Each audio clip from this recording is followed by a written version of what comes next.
এক দারুণ অভিষেক ককরোচদের মোদির পরবর্তী প্ল্যানও ভেস্তে দিয়েছে ওরা।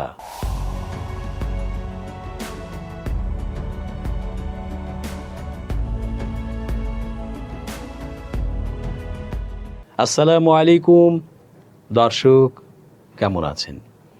পুরো সংবাদ বিশ্লেষণ ও তথ্য পর্যালোচনায় বরাবরের মতোই আছি আমি এস জে রতন।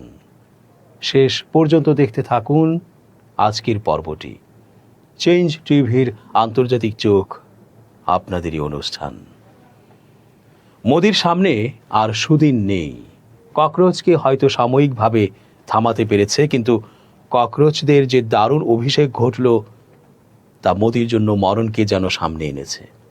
আরও নানা অসঙ্গতি ও অপরাধ নিয়ে এগুচ্ছে ককরোচ জনতা পার্টি।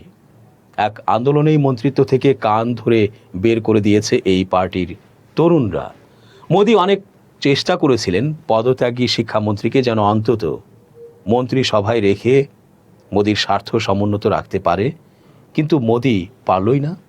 একে একে আরও অন্যান্য অপরাধের বিষয়ে মোদির মতামত জানতে ককরোচের তরুণরা মোদির চেলাদের সাথে বৈঠকেও বসেছিলেন। মোদি কোনো পাশ কাটিয়ে বা এড়িয়ে যাবার চিন্তা করলে কঠিন এক প্রতিবাদে আবারও মাঠ গরম করবে এই দলটি। মোদি নিজে নিজে যতই তার গুন্ডা পান্ডা নিয়ে পরবর্তী পরিকল্পনা এঁটে এগোনোর চেষ্টা করুক, ককরোচ খামচে ধরার জন্য প্রস্তুত। রাজধানী দিল্লি সহ ভারতের বিভিন্ন শহরে টানা আন্দোলন করেছে ককরোচ জনতা পার্টি সিজেপি। দাবি ছিল কেন্দ্রীয় শিক্ষামন্ত্রী ধর্মেন্দ্র প্রধানের পদত্যাগ। সিজেপির নেতৃত্বে জেন জি প্রজন্মের তরুণদের আন্দোলনের মুখে গেল শনিবার পদত্যাগ করেন ধর্মেন্দ্র প্রধান। তবে মন্ত্রিসভা থেকে তাকে সরাতে শুরুতে রাজি ছিল না ভারতের কেন্দ্রীয় সরকার। একটি সূত্র জানায়, আন্দোলনের মধ্যেই নরেন্দ্র মোদী সরকারের পক্ষ থেকে আন্দোলনকারী জেন জি নেতাদের প্রস্তাব দেওয়া হয় ধর্মেন্দ্র প্রধানকে মন্ত্রিসভা থেকে নয়, বরং শুধু শিক্ষা মন্ত্রণালয় থেকে সরিয়ে দেওয়া হবে। কিন্তু আন্দোলনকারীরা সরকারের এই প্রস্তাবে সায় দেয়নি। সূত্র জানায়, সিজেপি নেতৃত্বের সঙ্গে বৈঠকে বসেছিলেন কেন্দ্রীয় মন্ত্রী জেপি নাড্ডা ও জিতেন্দ্র সিং। আলোচনার এক পর্যায়ে কেন্দ্রীয় সরকারের এই দুই প্রতিনিধি আন্দোলনকারীদের কাছে ধর্মেন্দ্র প্রধানের পদত্যাগের বদলে দপ্তর বদলানোর প্রস্তাব রাখেন। ২০ জুলাই জেপি নাড্ডা ও জিতেন্দ্র সিং প্রথমবার সিজেপির প্রতিনিধি দলের সঙ্গে বৈঠকে বসেছিলেন। ওই সময় পার্লামেন্ট অভিমুখে মিছিল ডেকেছিল সিজেপি। এই কর্মসূচি ঘিরে দিল্লির রাজপথে আন্দোলনকারীদের ওপর ব্যাপক দমনপীড়ন চালানো হচ্ছিল। সূত্রটি জানিয়েছে, অচল অবস্থা নিরসনের উপায় হিসেবে জেপি নাড্ডা ও জিতেন্দ্র সিং সরকারের পক্ষ থেকে শিক্ষামন্ত্রী ধর্মেন্দ্র প্রধানকে অন্য কোনো মন্ত্রণালয়ে সরিয়ে নেওয়ার প্রস্তাব দেন। কিন্তু বৈঠকে অংশ নেওয়া সিজেপির প্রতিনিধি সৌরভ দাস আর আশুতোষ রাঙ্কা সরাসরি তা নাকচ করে দেন। বৈঠকে সরকারের প্রতিনিধিদের পক্ষ থেকে সিজেপির প্রতিনিধিদের জানানো হয়, কেন্দ্রীয় মন্ত্রীকে অপসারণ করা বা দপ্তর পরিবর্তন করা একমাত্র প্রধানমন্ত্রীর এখতিয়ার। সূত্রটি জানিয়েছে, সিজেপির প্রতিনিধিরা তাদের দাবিতে অটল ছিলেন। তারা জানান, ধর্মেন্দ্র প্রধানকে পদত্যাগ করতেই হবে, এটা ছাড়া অন্য কোনো কিছু মানা হবে না, আপোষ করবে না সিজেপি। সূত্রটি আরও জানায়, সিজেপির প্রতিনিধিদের আশঙ্কা ছিল শিক্ষামন্ত্রীর পদত্যাগের চেয়ে কম গুরুত্বপূর্ণ কিছুতে রাজি হলে বিক্ষোভকারীদের মধ্যে তীব্র প্রতিক্রিয়া দেখা দিতে পারে। শনিবার কেন্দ্রীয় সরকার আর সিজেপির প্রতিনিধিদের মধ্যে তৃতীয় দফার বৈঠকের কথা ছিল। এর কয়েক ঘন্টা আগে শিক্ষামন্ত্রীর পদ থেকে ধর্মেন্দ্র প্রধান পদত্যাগ করেন। এরপর সিজেপি রাজপথের আন্দোলন প্রত্যাহার করে নেয়। বিরোধী দলের নেতা রাহুল গান্ধীও শিক্ষামন্ত্রীর দপ্তর বদলানোর বিপক্ষে ছিলেন। তখন তিনি বলেন, দপ্তর বদলে ধর্মেন্দ্র প্রধানকে মন্ত্রিসভায় রেখে দিলে সেটা আন্দোলনরত শিক্ষার্থী ও বিরোধী দল কেউই মানবে না। তিনি শুরু থেকেই ধর্মেন্দ্র প্রধানকে মন্ত্রিসভা থেকে অপসারণের দাবিতে সরব ছিলেন। রাহুল গান্ধী বলেছিলেন, ধর্মেন্দ্র প্রধান দেশের শিক্ষা ব্যবস্থার বিশৃঙ্খলার প্রতীক, তাকে সরে যেতেই হবে। নিজের পদত্যাগ পত্রে সদ্য বিদায়ী শিক্ষামন্ত্রী ধর্মেন্দ্র প্রধান লিখেছেন, পরীক্ষার প্রশ্নপত্র ফাঁসের ঘটনাকে কেন্দ্র করে সৃষ্ট আন্দোলনকে কাজে লাগিয়ে দেশ বিরোধী শক্তিগুলো যাতে ফায়দা হাসিল করতে না পারে সেজন্য তিনি পদত্যাগ করছেন। সামাজিক যোগাযোগ মাধ্যমে পোস্ট করা 2 পাতার একটি পোস্টে ধর্মেন্দ্র প্রধান লিখেছিলেন, যাতে যন্তর মন্তর এবং সারা দেশে সৃষ্ট পরিস্থিতির সুযোগ দেশবিরোধী শক্তিগুলো নিতে না পারে, যাতে দেশের ঐক্য অটুট থাকে, যাতে ভারতের একজন শিক্ষার্থীরও ভবিষ্যৎ আইনি জটিলতার মধ্যে না পড়ে এবং যাতে আমাদের সন্তানেরা পড়াশোনায় সময় দিয়ে নিজেদের ভবিষ্যৎ গড়ার দিকে মনোযোগ দিতে পারে। এসব বিবেচনা করেই আমি প্রধানমন্ত্রীর কাছে আমার পদত্যাগপত্র জমা দিয়েছি। টানা কয়েক সপ্তাহের বিক্ষোভের মুখে শিক্ষামন্ত্রীর পদত্যাগের পর সিজেপি জানিয়েছে, কেন্দ্রীয় সরকার পরীক্ষা ব্যবস্থা সংস্কার, বিক্ষোভকারীদের বিরুদ্ধে করা মামলা প্রত্যাহার এবং প্রশ্নপত্র ফাঁসের ঘটনার পর আত্মহত্যাকারী শিক্ষার্থীদের পরিবারের জন্য ক্ষতিপূরণ দেওয়ার দাবিও মেনে নিয়েছে। ভারতের টানা 3 মেয়াদে ক্ষমতায় থাকা ভারতীয় জনতা পার্টির অর্থাৎ বিজেপির নেতৃত্বাধীন ন্যাশনাল ডেমোক্রেটিক অ্যালায়েন্স এনডিএ সরকারের ইতিহাসে এবারই প্রথম কোনো কেন্দ্রীয় মন্ত্রী বিক্ষোভের মুখে পদত্যাগ করলেন। ধর্মেন্দ্র প্রধানের পদত্যাগের পর প্রহ্লাদ যোশীকে নতুন শিক্ষামন্ত্রীর দায়িত্ব দেওয়া হয়েছে। তিনি আগে থেকে কেন্দ্রীয় ভোক্তা বিষয়ক মন্ত্রীর দায়িত্ব পালন করছেন।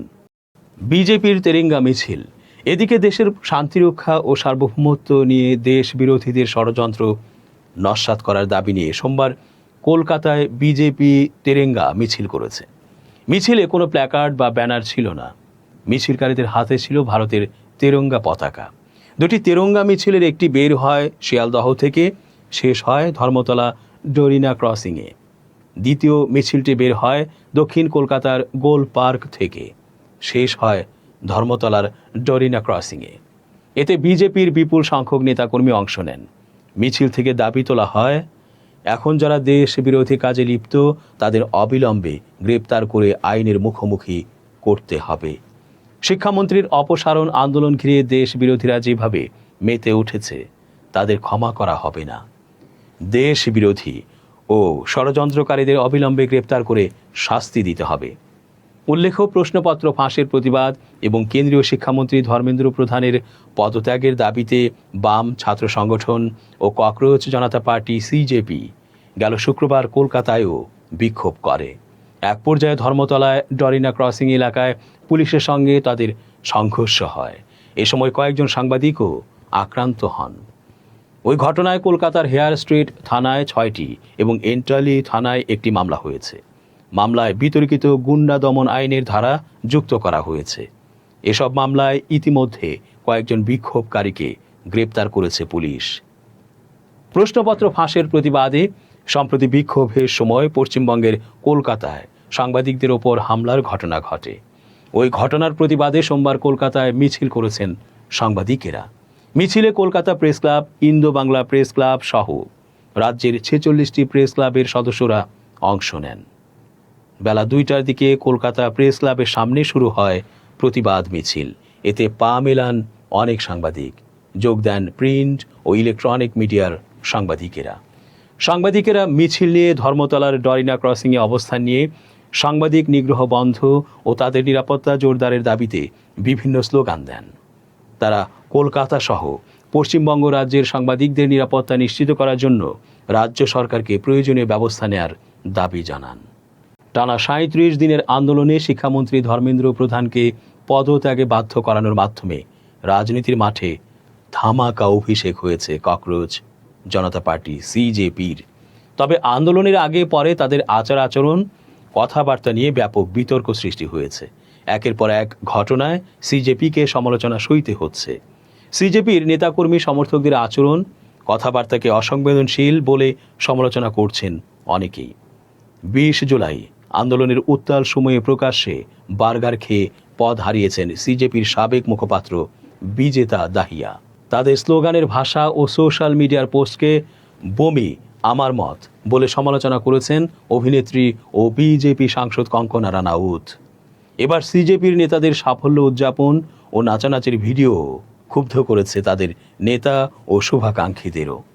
আন্দোলনের মুখে গেল শনিবার পদত্যাগের ঘোষণা দেন শিক্ষামন্ত্রী ধর্মেন্দ্র প্রধান।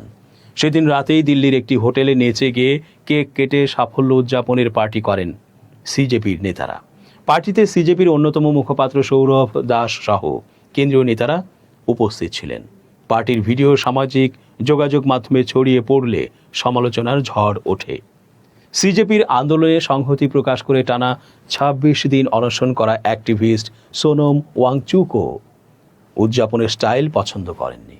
তিনি বলেন, বিজয়ের সাথে নম্রতাও থাকা উচিত। মর্যাদা, সংযম এবং দায়িত্বশীলতার সাথে সাফল্য উদযাপনের আহ্বান জানিয়ে তিনি বলেন, সাফল্য অর্জনের মতোই সম্মান ও নম্রতা বজায় রাখাও সমান গুরুত্বপূর্ণ। সিজেপির অন্যতম প্রতিষ্ঠাতা সদস্য ইউটিউবার মেঘনাদও নিজ দলের নেতাদের নাচের ভিডিও দেখে ক্ষুব্ধ। তিনি বলেন, আন্দোলন শেষ হওয়ার পর যখন ডজন ডজন আন্দোলনকারী রাস্তায় গৃহহীন ও ক্ষুধার্ত অবস্থায় পড়েছিল, তখন দলের নেতারা পার্টি করছিলেন।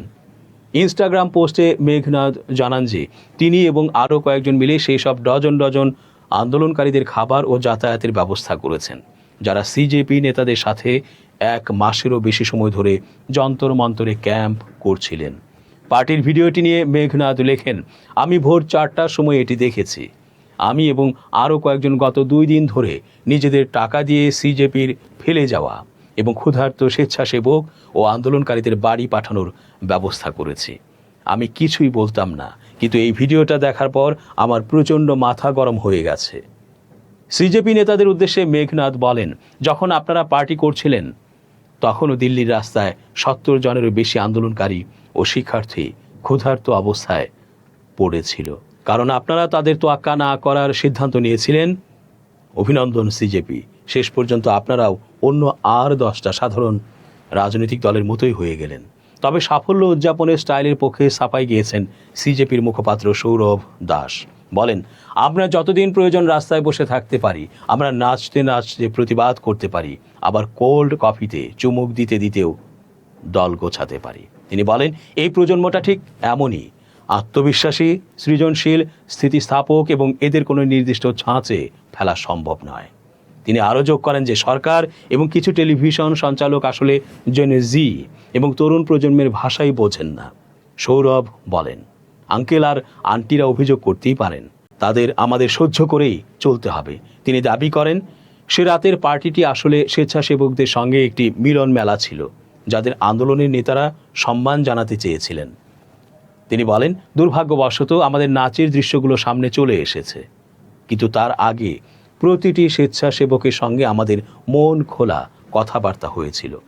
আমরা মেঝেতে বসে তাদের প্রত্যেকের সঙ্গে আলাদাভাবে কথা বলছিলাম এবং এটি করা অত্যন্ত প্রয়োজনীয় ছিল। দর্শক, শেষ করছি আজকের মতো।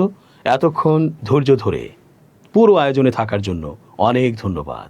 শুভকামনা, অহর্নিশ। চেঞ্জ টিভি.প্রেস, এক ফোঁটা হলুদও নেই।